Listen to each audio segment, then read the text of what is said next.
Now, it's time for Spotlight on Business, where every week we put the spotlight on a different local business so you can find out how they serve you and the community. Now from Michiana's Morning News, it's Laura Smith. Welcome to the Style File. This would happen to be the August edition. How time flies when you look good.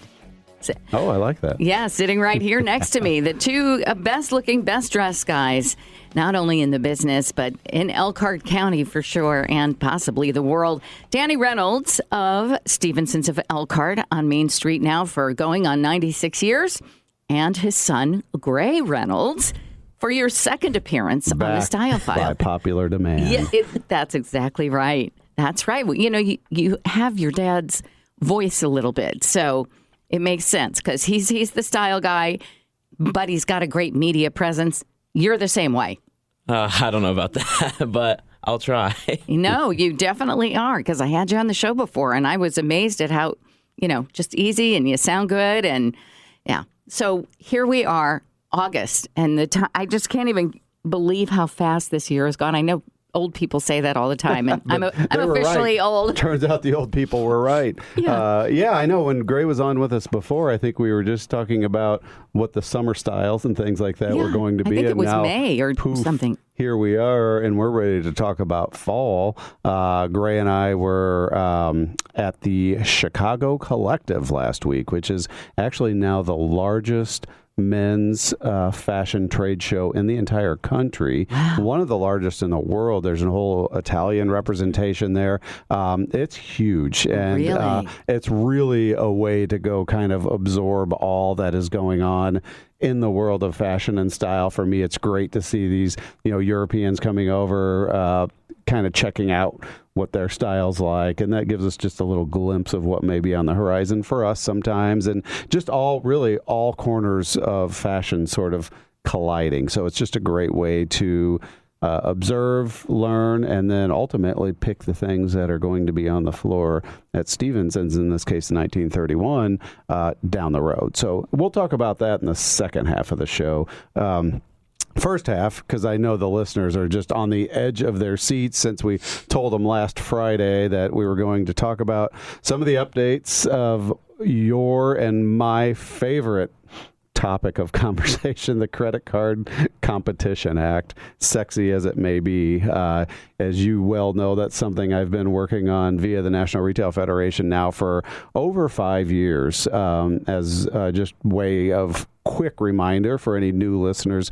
The Credit Card Competition Act is it's a bill in the Senate currently that aims to essentially just open up the credit card processing world. Visa and MasterCard have a textbook duopoly on this whole system, whereas we as retailers pay certain processing rates that are very volatile, to say the least, on every transaction that we run. And, speaking for ourselves specifically at Stephensons, something like 95% of all transactions in 2026 are credit card transactions. Wow. In other words, nobody uses cash anymore, right? So nobody. What happened is during the pandemic, the Visa and MasterCard realized they really had a captive audience when all shopping was being done online, so all transactions were credit cards, and they started raising these rates that they charge us to process the cards.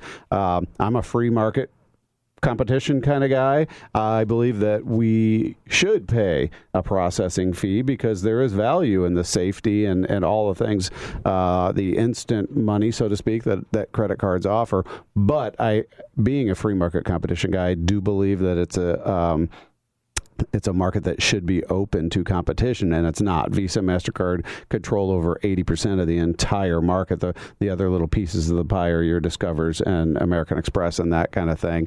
And it's a closed market. They will not allow outside processors to come in and compete with them on those rates. How is that possible in this country, though, with a free market system?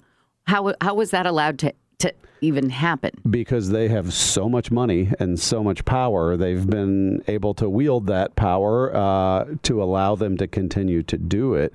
And we are working hard along with our elected officials to bring that to an end. As I said, you know me well enough, Laura, I am not a government overreach or overregulation guy by any stretch of the imagination. But what I am, as I said, is a free market competition kind of guy.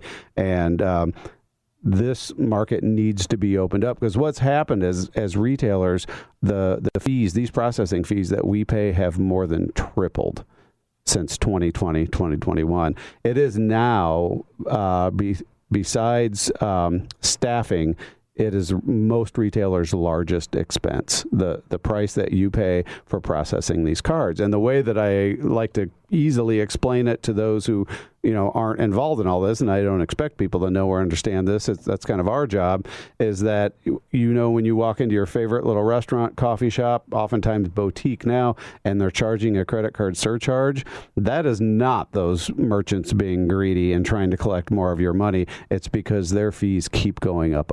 Right. And how do you eventually, it just gets so out of control that you end up, your profit margin must just completely be eaten away. That's exactly right. And if you look at the world of, say, convenience stores and things like that, they are operating on such slim margins. I remember in D.C. a year or so ago working with a gentleman from the Speedway gas stations, I believe it was, and he was talking about how if a customer comes in to one of their shops in the morning and buys just a cup of coffee and uses a premium credit card, in other words, a card that earns rewards or miles or points or whatever, then they would be money ahead to just hand them the cup of coffee and not charge them, and because the rates are so high. That is not all right. These rewards cards that we all haven't used. Hey, I have them myself. There's nothing wrong with them, and they won't go away, by the way, with this bill passing. But all these rewards are being charged to the retailers. So that's another thing that consumers don't understand. If you get miles,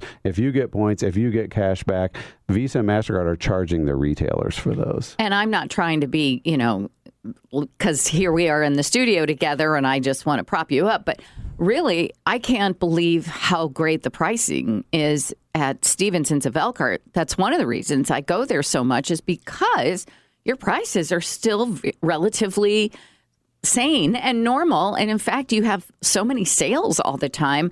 I'm like, how are you handling, how do you do that? Because a lot of places just are so expensive. It's almost like you opt not to go to certain places because you just know you're going to just pay. So some places I know that I'm actually paying what were New York prices when I lived in New York. And I never thought I would see that day here in Indiana, but it feels like it. Not at Stephensons, though. So how are you able to make it so that we can go there, go shopping, and not feel like we're being gouged also? Well, thank you. It's something we've worked very hard on, and we try to find that balance, as you know, of different price ranges that are hopefully accessible to everyone or anyone that comes in, from our low down with prices starting at $5 and $10 up through the bridal salon, which is obviously higher ticket item. Obviously, there are higher margins when you get into the higher ticket items like a wedding gown or something like that. But it's in the business what we call a slower turn.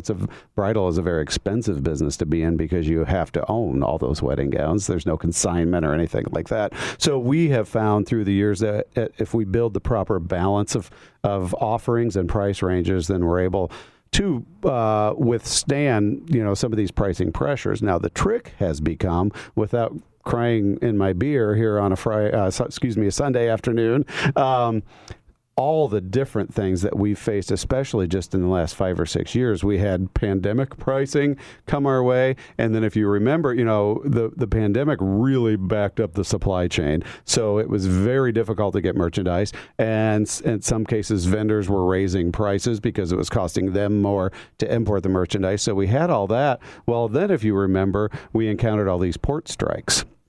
So things were going on with the port workers on both coasts, in some cases being on strike. So merchandise is sitting out in these cargo ships, unable to get in. So that was backing things up. And then we just got into this huge time of Bidenflation for 4 years there that, prices and on everything are just going. So it's been sort of a lot to withstand. And then you introduce this whole credit card thing that is just another major pricing pressure on all merchants. And that's something that I can't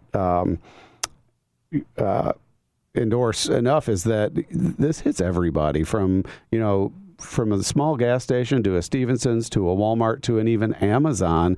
Anybody that's processing credit cards are paying these exorbitant fees. Now, the larger companies probably have better fees negotiated because of the amount of volume that they run, right? But they're still paying them. So the Credit Card Competition Act specifically will open up credit card processing to at least two additional competing processors to come in, and there's no guarantee rates are going to go down, but we know what happens with good old American competition, that these other outside processors will bring in rates lower than what Visa and MasterCard will. And then if Visa and MasterCard's still with the business, then they'll have to lower their rates. So now we have a competitive marketplace. That's how this country was built. That's how this country should work. And that will bring prices down. I'm just going to quickly, I think we have a couple minutes. We have 2 minutes, I'm going to throw you a couple of numbers.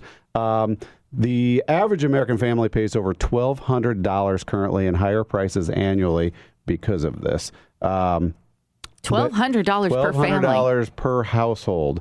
U.S. retailers and merchants pay the highest swipe fees in the world. $198 billion in swipe fees were paid by businesses for card transactions in 2025. That's billion, 100. So call it $200 billion just in these processing fees.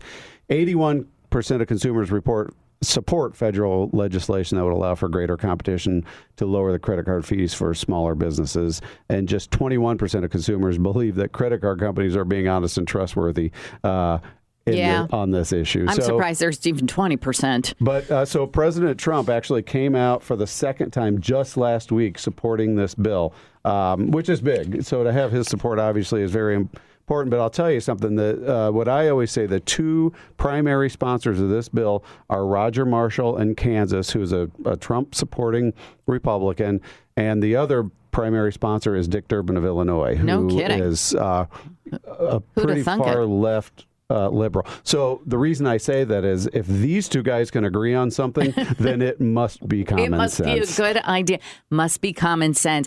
That's interesting. The newest to sign on are a Republican, a Democrat, and an independent. So now you've got, think about it, literally the writing is on the wall. This is a common sense measure that needs to get through. We have the support in the Senate. We need to get this thing onto the floor for a vote and then get it over to the House, because we need relief for not only retailers, but every American household. Danny Reynolds, thank you so much for going to bat for us. Really, Mr. Smith goes to Washington. No, it's Mr. Reynolds.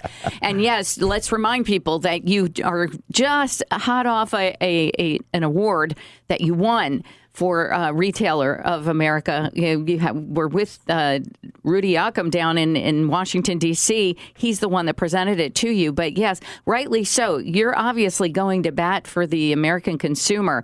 And just from our own hometown here in Elkhart, Indiana, thank you for all you're doing. Thank you. Honestly. Thanks for giving me the time to talk about it. I think the NRF, who presented me with the award, must have thought that if they hand me this award, maybe I won't shut up and I'll keep on fighting. So here I am. We hope you do. We certainly do. And when we come back to the second segment of the Style File for the month of August, Gray Reynolds is going to give his 2 cents. Now, maybe he's not been to Washington, but he has been working in the store. He's in his internship, and you guys are hot off that really fabulous trade show. I want to hear what the styles are for fall, for even coming into winter, because you guys do things like that ahead of time. I'm Laura Smith.